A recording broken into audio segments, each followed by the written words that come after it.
A justified punishment for hurting his disguised companion, Donnie scowls and furiously throws a firebolt at the wooden statue of Strahd. "Take that, creep!" The flames claw into the wood, and the orb loses its platform, bouncing against the stone floor but remaining intact. Donnie looks down at the orb before eyeing back toward the party. "Go on, touch it again, I dare you," Ains threatens. Donnie gingerly waves his hand over the orb, inspecting for arcana. A smile unfolds and he smugly picks it up. The swirling grey clouds have hardened into a solid black crystal. "Lost its power. It's useless now." Ains quickly inspects it. "Probably get at least 25 gold for that, I reckon," he expertly appraises. Donnie's eyes widen and he instantly drops the crystal into his shell, where it can be heard rolling around within. "I don't think we're going anywhere anytime soon." Aru gently kicks the snoring pile of pink on the floor again. "Blossom awake!" His blue eyes bolt open. Ains helps him to his feet, offering his unburnt hand for support. "I'll keep an eye out. You lot should get some shut-eye." Before wandering to the entrance, he is halted by Damon. "While I am glad to see that you're alright, Blossom, there is something strange going on. When you suffer what should be seemingly a fatal encounter, this light emerged and saved us. First your eyes and now whatever that was." Damon scratches his chin and turns his attention to the drow. To a layperson, it may come across as something divine, but since this mountain man and this witch have only revealed themselves within this house, it would be fair to assume that they may have malicious intent. I would be wary if I were you two. Damon glares at Ains and pans his eyes over to Blossom, who is now stroking a rusty spoon that he found. "Okay, hot man." The party tried their best to make themselves comfortable on the stone tiles beside the roaring glow of the burning statue. Blossom curls up like a cat next to a meditating Damon and instantly starts snoring again. Donnie leans back on his shell like a rocking chair and reads from his spellbook until he drifts off to sleep. Aru finds a space by the far wall and slumps down for a nap next to a shackled skeleton, and Lucian stares into the orange glow of the fire, slowly delving into a trance. The fire softly crackles and Blossom's snoring echoes in the room. Ains leans next to the archway, making soft popping noises to entertain himself without disturbing the others. He can hear a gentle hum slowly build around him. At first, he thinks it's coming from down the corridor, but soon realizes it is coming from within the walls, almost sounding like a heartbeat. He begins to feel like he is inside the belly of a large creature, when the vibrations stop dead. The party begin to awaken as the statue turns into a pile of ash. "Morning," Damon calls over to Ains, "or at least I think it is." "Nothing to report," Ains nods towards Damon. "Just normal house noises." Blossom jumps awake and lifts his arms. "Breakfast time!" and slides a pickled egg under his mask. Lucian takes in a gasping, wheezing breath as if risen from death. "I had the most wonderful nightmare," he states to himself. "I found 2 ways to go. Down there," Ains points to the old door, "or over there," and gestures to a much more solid-looking door. "And the way we came," Damon firmly remarks. "We can always go back." "Yeah, sure, but where's the fun and treasure in that?" Ains grins. Donnie's head pokes out of his shell, followed by his limbs. "Anyone got anything good to eat?" Blossom, with a mouthful of pickled egg, offers one to Donnie. Mom! The turtle gives it the lick test before swallowing it whole. Ains pushes against the rotten wooden door. It breaks away easily as the planks abruptly fall to the floor, revealing a set of stone steps leading up to a wooden ladder and a trapdoor within the ceiling. A way out? He speculates with a sigh of relief. Donnie pushes past Ains. "Let's have a look, shall we?" and makes his way up the ladder, pushing his head against the heavy trapdoor. He is just about able to see the room above, and that it's filled with taxidermied animals before it slams shut again. "It's definitely a secret escape hatch. It goes to the living room." Donnie climbs down the ladder. "But I'm sure there's still a lot of loot here." "Now there's something we can both agree on." Ains winks at Donnie.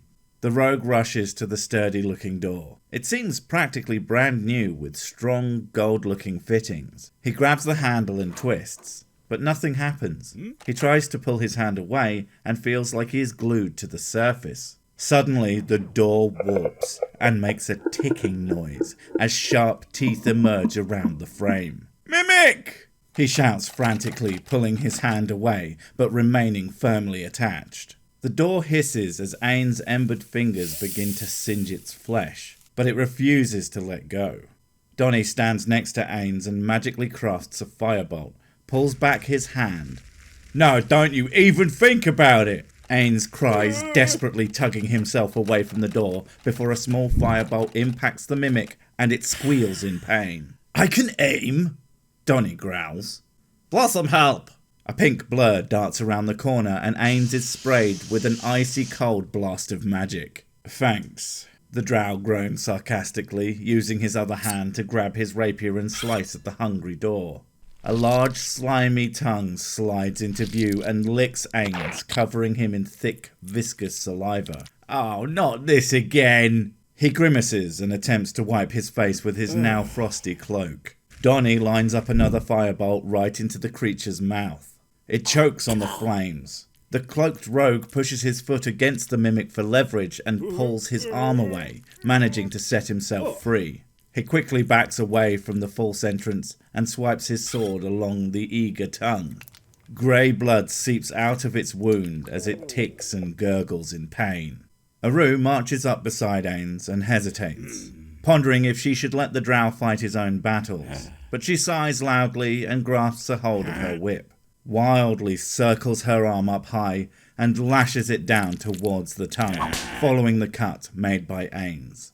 She manages to slice it clean off, and the door clicks loudly as the tongue falls to the floor, before slowly falling silent as grey ooze puddles forward. Aru grins.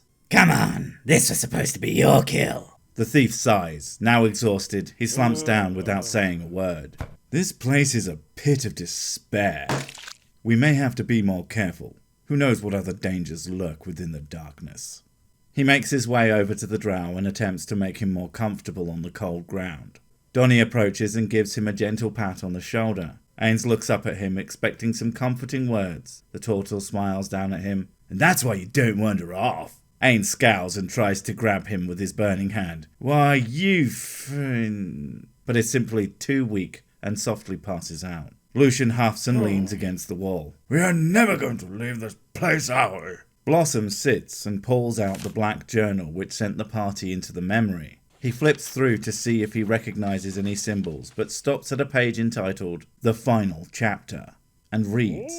To his surprise, what is written is in excruciating detail the story of his life, right up to how he found his way to Barovia, entered the manor, explored the rooms, and sat on the floor to read this very book. It then goes on to tell how he is being watched by a large and terrifying creature looming above his head.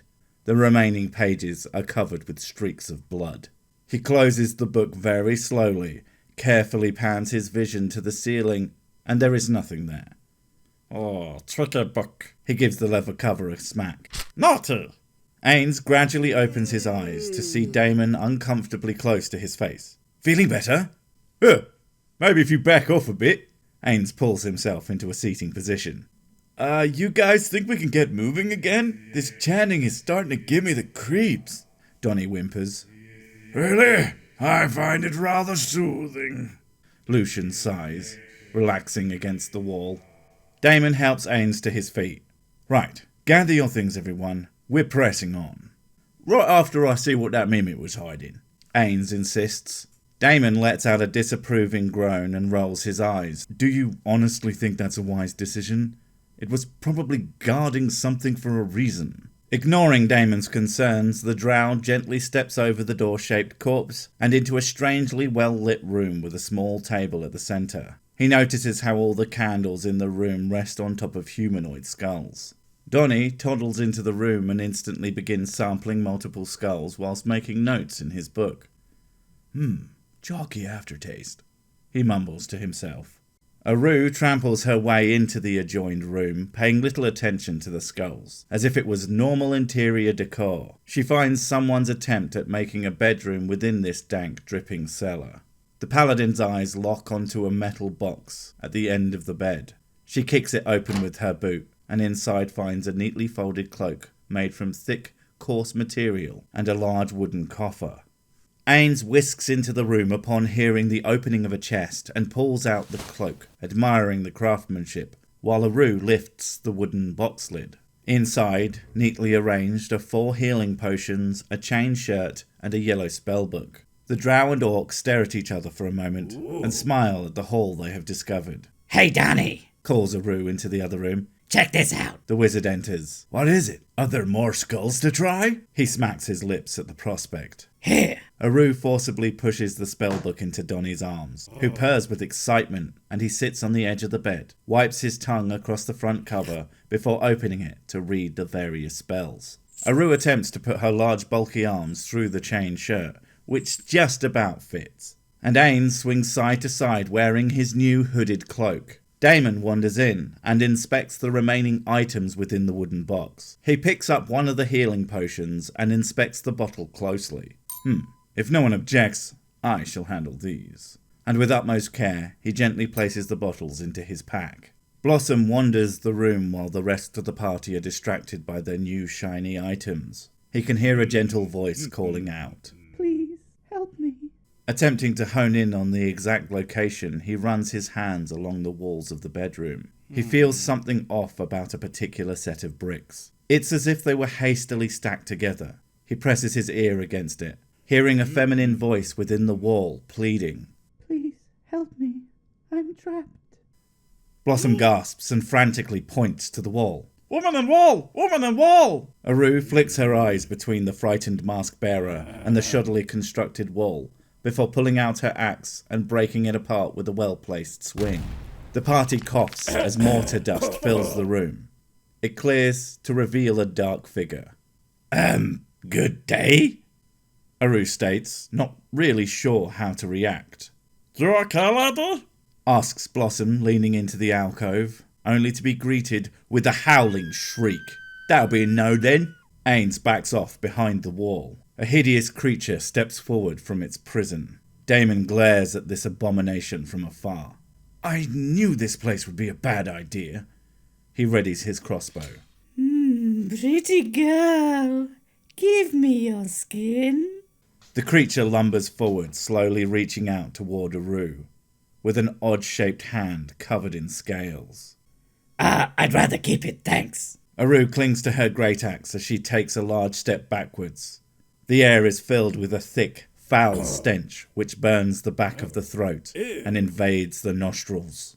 The crooked creature flinches its way out of the wall and into the room proper.